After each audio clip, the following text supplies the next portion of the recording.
Good afternoon students. इस video के माध्यम से हम लोग स्टडी अध्ययन के विषय में कैसे कैसे वाक्यों का प्रयोग किया जाता है, बातचीत की शैली में हम कैसे वाक्य का निर्माण करेंगे और भी पढ़ाई से संबंधित बातों के लिए कैसे हम एक दूसरे के साथ कम्युनिकेट करेंगे, उस संबंध में जैसे जैसे वाक्यों की आवश्यकता पड़ती है उसका विवरण यहाँ दिया हुआ है। यह तीसरे नंबर का वीडियो इसमें, इसलिए 37 से शुरू हुआ है। 2 वीडियो इसके ऊपर पहले बन चुके हैं। आपका ध्यान किस ओर है? आपका ध्यान किस ओर है? What are you looking at? किधर आप देख रहे हो? आपका ध्यान किस ओर है? ठीक। What are you looking at? What are you looking at? अथवा why don't you pay attention? Don't you pay attention? Why don't you pay attention? Do not मतलब why do you not pay attention? तुम ध्यान क्यों नहीं देते हो? Pay attention ध्यान देना, यानी आपका ध्यान किधर है? What are you looking at? यानी किधर तुम देख रहे हो, ध्यान किधर है? अथवा Why don't you pay attention? तुम ध्यान क्यों नहीं देते हो? अगला है, क्या आपका मुख्याध्यापक पर कोई प्रभाव नहीं है? क्या आपका मुख्याध्यापक पर कोई प्रभाव नहीं है? Don't you have any influence on the headmaster? Don't you have any influence on the headmaster? क्या आपका मुख्याध्यापक पर कोई प्रभाव नहीं है? Don't you have any influence on the headmaster? हमारे स्कूल में कल छुट्टियां हो जाएंगी। हमारे स्कूल में कल छुट्टियां हो जाएंगी। Our school will remain closed from tomorrow. Our school will remain closed for vacation from tomorrow. हमारे स्कूल में कल से छुट्टियां हो जाएंगी। Our school will remain closed for vacation, छुट्टी के लिए बंद होगा। Our school will remain closed for vacation from tomorrow, यानी कल से ही छुट्टी हो जाएगी। Our school will remain closed for vacation, vacation छुट्टी के लिए from tomorrow. लड़कों, समय समाप्त हो गया है। लड़कों, समय समाप्त हो गया है। पर्चे दे दो, मतलब परीक्षा चल रही है उसकी बात कर रहा है कि लड़कों समय समाप्त हो गया है, पर्चे दे दो। बॉयज, टाइम इज ओवर, समय समाप्त हो गया है, time is over. Hand over your papers, अपने पर्चे दे दो। Hand over your papers. फिर समझिए, लड़कों संबोधित किया गया बॉयज, समय समाप्त हो गया, टाइम इज ओवर, पर्चे दे दो। हैंड ओवर योर पेपर्स, इकट्ठे बोलिए, boys time is over, hand over your papers. नया टाइम टेबल 1 मई से चालू होगा। नया टाइम टेबल 1 मई से चालू होगा। द न्यू टाइम टेबल, नया time table, the new time table will come into force from 1 May. नया टाइम टेबल 1 मई से चालू होगा। The new time table will come into force from 1 May. नया टाइम टेबल 1 मई से चालू होगा। The new time table will come into force from 1 May. बकवास क्यों करते हो? मुंह बंद करो। बकवास क्यों करते हो? मुंह बंद करो। Why do you chatter? बकवास क्यों करते हो? मुंह बंद करो। Why do you chatter? या Why do you speak nonsense? Hold your tongue, keep shut, बकवास क्यों करते हो, मुंह बंद करो। Why do you chatter, why do you chatter, या why do you speak nonsense. ठीक, बकवास क्यों करते हो, इतने की इंग्लिश हो गई आपकी। वाई डू यू चैटर, बकवास क्यों करते हो, अथवा Y do you speak nonsense, Y do you speak nonsense. अब आगे देखिए, मुंह बंद करो, होल्ड योर टंग, मुंह बंद करो, होल्ड योर टंग, अथवा कीप शट, मुंह बंद करो, कीप शट। टोटल हो गया, बकवास क्यों करते हो, मुंह बंद करो।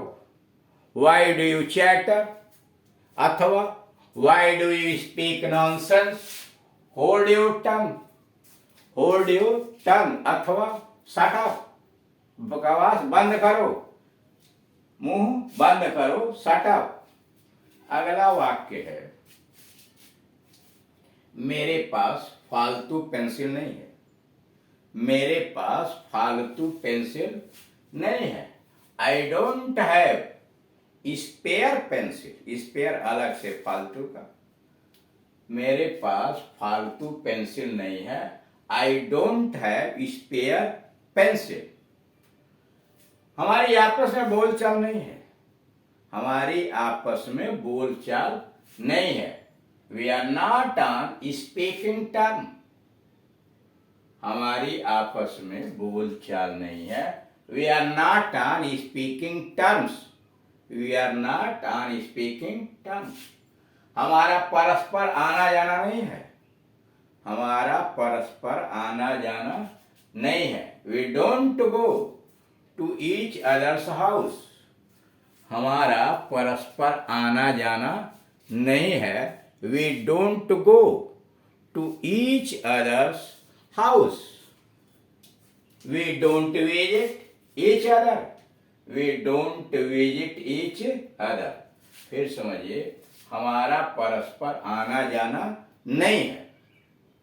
We don't go to each others house, we don't go to each others house, अथवा we don't visit each other, we don't visit each other.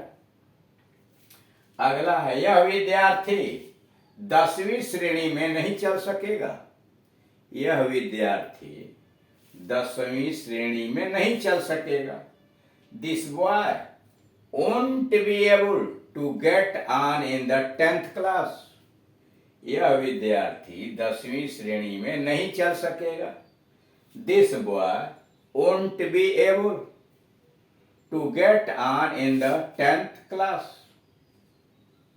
बक बक ना करो, डोंट स्पीक नॉनसेंस, बक बक ना करो, डोंट स्पीक नॉनसेंस, अथवा स्टॉप यापिंग, बक बक न करो, don't speak nonsense, अथवा stop Yaping, stop Yaping. Yaping मतलब बक बक करना, बकवास करना। बक बक न करो, डोंट स्पीक नॉनसेंस, या stop Yaping, stop Yaping.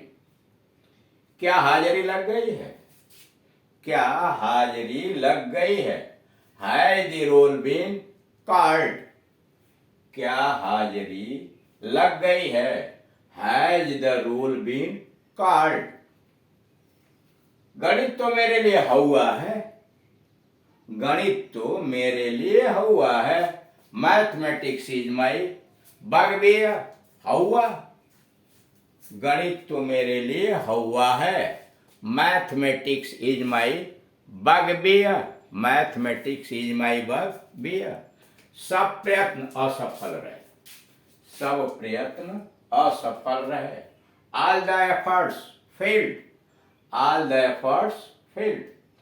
Sohan श्रेणी का सबसे होशियार बालक है, सोहन श्रेणी का सबसे होशियार बालक है।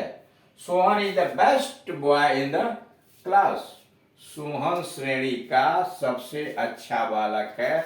Sohan is the best boy in the class. वह मुझसे 1 साल पीछे है। He is junior to me by 1 year. वह मुझसे 1 साल पीछे है। He is junior to me by 1 year. तो इस तरह से आप देख रहे हैं कि कैसे अध्ययन से संबंधित विभिन्न प्रकार के वाक्यों का निर्माण करके और हम उनका प्रयोग बातचीत के अंतर्गत एक दूसरे के साथ कर सकते हैं। इसलिए कि जब बातचीत की प्रैक्टिस आप करेंगे तो उसमें विभिन्न प्रकार के वाक्यों की आवश्यकता पड़ेगी। वह इंट्रोगेटिव होगा, इंपरेटिव होगा, एक्सक्लेमेटरी होगा। जिस विषय वस्तु के संबंध में आप बात करें, जैसे यहाँ स्टडी चल रहा है उससे संबंधित होगा, घरेलू बातों से संबंधित होगा। तो इसलिए ऐसे ऐसे वाक्यों के विषय में जानकारी अवश्य होनी चाहिए और जानकारी के साथ साथ हमें कठोर परिश्रम भी करना चाहिए ताकि हम दूसरों के साथ इन वाक्यों का प्रयोग करके अभ्यास कर सकें और अपने मन से उन सारे डर को निकाल सकें। सबसे बड़ी बात ये होती है कि मन के अंतर्गत जो हमारे डर बैठा है कि हम अंग्रेजी बोल पाएंगे कि नहीं बोल पाएंगे, उसे दूर करें। और यह तभी होगा जितना अधिक आप अभ्यास करेंगे।